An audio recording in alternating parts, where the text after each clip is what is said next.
Hey, Adam. Doing good. I'm actually shooting a package out here at State Farm Stadium. You want to hear it? Okay, let's roll. The 2020 NFL season kicks off this week, and two former ASU Sun Devils are set to take the same field in their NFL debuts. I take a look at what we can expect from the two newest Sun Devils to go pro. Heading into the 2019-2020 college football season, wide receiver Brandon Ayuk entered a second season with the Arizona State Sun Devils. Ayuk set a standard high in 2019, doubling his stats from the previous season. From 474 receiving yards in 2018 to 1,192 receiving yards in 2019, second in the Pac-12. And from 3 receiving touchdowns in 2018 to 8 receiving touchdowns in 2019, and a stat-filled season for Ayuk. On the running side of things, running back Benjamin racked up 1,083 rushing yards and 10 rushing touchdowns. Benjamin decided to declare for the NFL draft following the season after landing top 10 on the Arizona State's career list for rushing yards, touchdown attempts, and 100-yard games. With emotions high, the two entered into the NFL draft, and for the second straight year, a Sun Devil was picked in the first round. The San Francisco 49ers selected wide receiver Brandon Ayuk with the 25th overall pick. And just 2 days later, running back Benjamin would be selected with the 222nd overall pick by the Arizona Cardinals. Now, months later, the two will take to the same field in their NFL debuts. The two will look to prove themselves this Sunday when the Arizona Cardinals take to the road to face the San Francisco 49ers at 1:25 p.m. Mountain Standard Time. Reporting from Glendale, Arizona, Conor McGill, Inferno Intel. The deadline to register to vote in the state of Arizona is today, October 5th. I spoke with two Sun Devil athletes who have led the charge to get their fellow teammates registered to vote and what they hope the movement will bring ahead of the general election. Beginning, before we actually started pushing to get people registered, I was thinking, why wouldn't anyone not want to participate? Why wouldn't we be able to get the entire athletic department registered? In May, we started a new initiative as part of our mission to bring social impact and social change into more of our athletics mantra and kind of what we do. So civic engagement being a part of that, voting's a big part of that, census participation, that kind of stuff. So since May, we have taken upon ourselves as a department to try to register all willing and eligible student athletes, which is about 540 roughly. As of today, over 400 athletes are registered to vote, and more than a dozen ASU athletic programs have reached the 100% mark.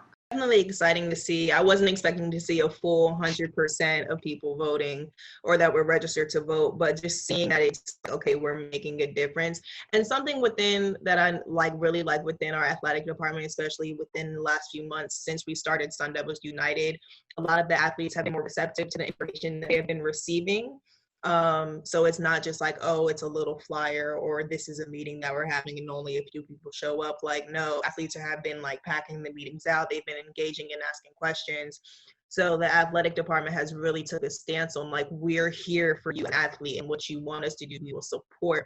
And excuse me, it's been really important in engaging in that conversation, because the more that we engage, the more athletes that we get to be receptive to all of everything that we're talking about, hence the 100% voting turnout. Miller and Jones's message is quite simple: get out and vote. I guess my message to anyone would be, if you want to see change, this is one way you can do it. And if you're not happy, find something on the ballot to kind of back what you're not happy about. There's something for you no matter what you believe in. There will be something you can voice your opinion in. And even if you aren't happy with, the way this country is working right now, this is what we have. So you got to use your voice in the best way you can. And yeah, everybody register October 5th, Monday. That's the deadline here. And then ballots will get sent out on the 7th, and get those early ballots in as soon as you can.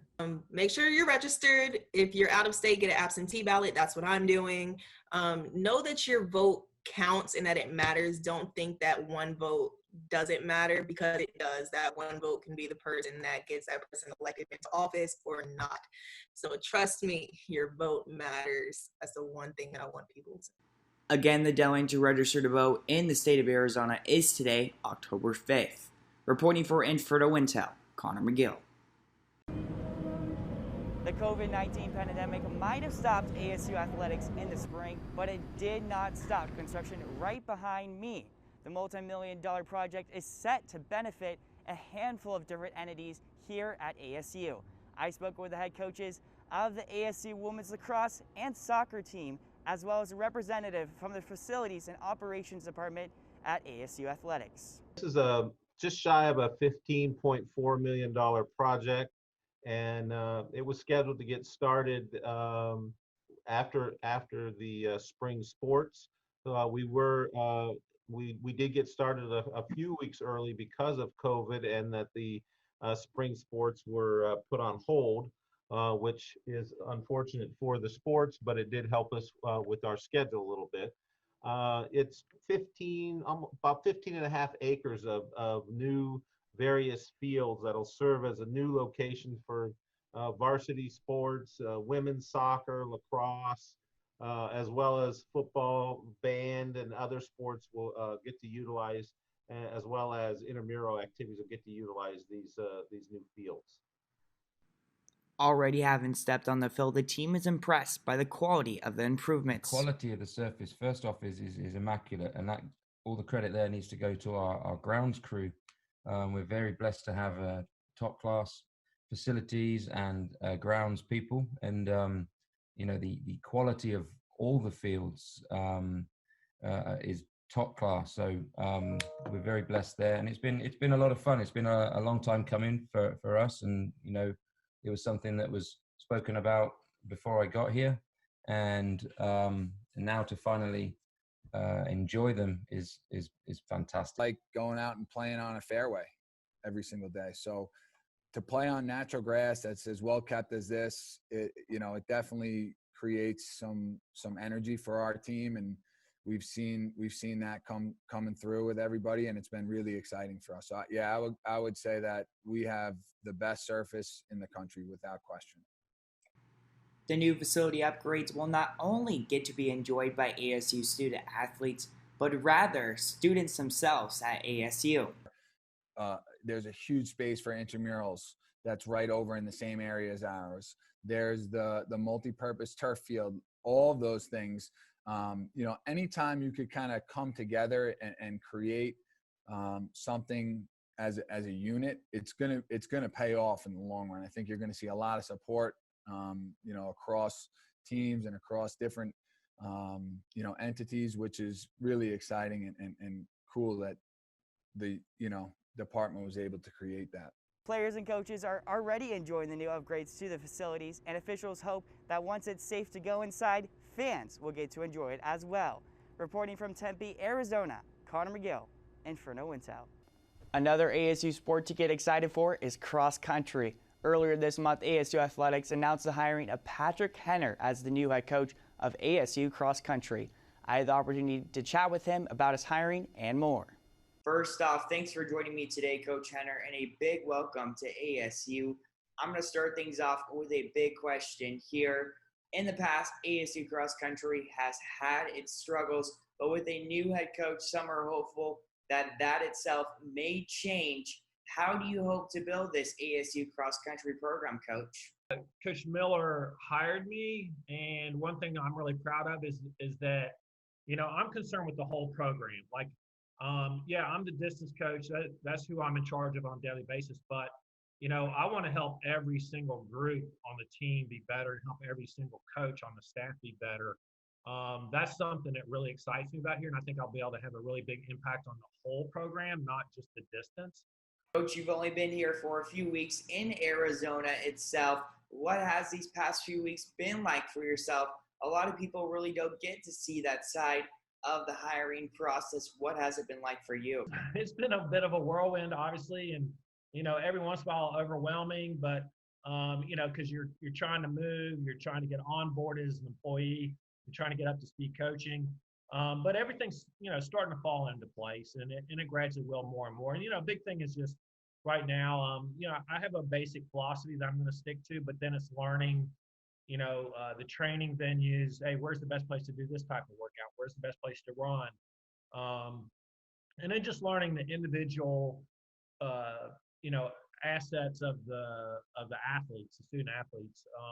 And so that's something I'm starting to get a much better handle on now. Coach, I think it's time we have a little fun here with our Q&A. Let's do a quick rapid fire. I'm going to ask you 3 questions, just a short response. Let's get to it right now. First question, this one is a hot button question. Coach, you better get this one right. Does pineapple belong on pizza? Sometimes. If I'm in the right mood. All right, Coach, I guess we'll let you slide there. Second question. This one also very important. Dogs or cats? Although I like cats too, but I'm definitely more of a dog guy.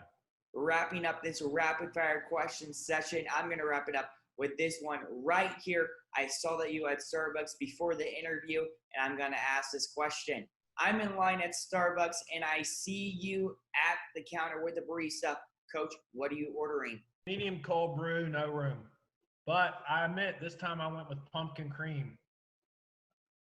Well, that's going to wrap it up here. Thanks again, Coach, for joining me, and we look forward to having you back on real soon. Coach Henner is hopeful that when the season does arrive, the Sun Devil cross country team will be ready to perform. Hello and welcome into this week's edition of Inside the Inferno. Conor McGill alongside Ray Belcora. Ray, an interesting week for ASU athletics, and of course, can't forget about those pro Sun Devils. Thanks, Adam, for the update. In other news, the Sun Devil football team will be without a key recruit heading into the upcoming season. With that, we go to Inferno Intel analyst Ryan Blake, who has more details. Moving on to our second highlight, there is a trend going around that has people posting a picture of where they started in their career and where they are now. A few ASU athletes are already hopping on this trend, and here's this one. This one's coming from former ASU women's golfer Madison Curley. This first picture is her holding what looks to be a whiteboard with a magnetic letters all over that. And what does it spell out? UOA stink. What do you think of that, Ray? Pretty funny. I mean, I don't blame her whatsoever. And then here we go to the second picture. She is holding the 2017 Women's Golf NCAA National Trophy, which is Sun Devils won that year. All in all, some really good headlines. Moving on, the ASU men's hockey team recently announced a groundbreaking deal with a major conference in order to play this upcoming season. We bring in Inferno Intel analyst Nick Zeller-Singh with more details. Thanks, Ryan. This past weekend was filled with some amazing highlights from pro Sun Devils. And here we're going to go to the first highlight right here, taking you out to Santa Clara, California. San Francisco 49ers facing the Philadelphia Eagles in this one. 3rd and 7 situation for the 49ers. Nick Mullins throws a backward pass to Brandon Ayuk. Ayuk down the field, and look at this. Hurls over Eagles defender in for a rushing touchdown for the 49ers. Very exciting there. Look at him right there with a little dance, the little shimmy, Got to have some fun with it. His teammates like that. Here's another look at that. Like I said, his agility, always there. This is not the first time that he has hurled a defender. Great play by Brandon Ayuk. With that, let's bring in Inferno Intel analyst Ryan Blank. Ryan, what are your thoughts on Ayuk's performance this weekend, and what can we expect from him the remaining of the season? Also, be sure to follow us on our Twitter at Inferno Intel. Thanks for watching, and until next time, see you later.